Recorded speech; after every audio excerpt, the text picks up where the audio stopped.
গাজীপুরে বেতনের দাবিতে মহাসড়ক অবরোধ করে শ্রমিকদের বিক্ষোভ। গাজীপুর মহাসড়কের তেলিপাড়া এলাকায় ফেব্রুয়ারি মাসে বকেয়া বেতনের দাবিতে মহাসড়ক অবরোধ করে বিক্ষোভ করেছেন একটি কারখানার শ্রমিকরা।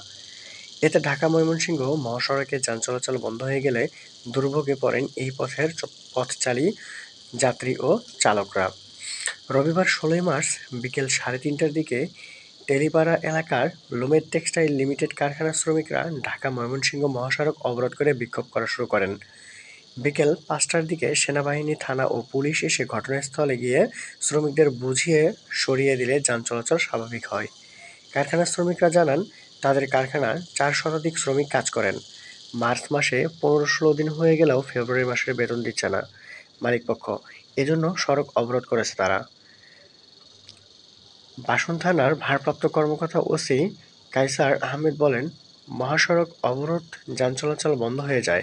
পরে কারখানায় কর্মকর্তার সঙ্গে কথা বলে শ্রমিকদের দাবি পূরণের আশ্বাস দিলে মহাসড়ক থেকে শ্রমিকরা সরে যান।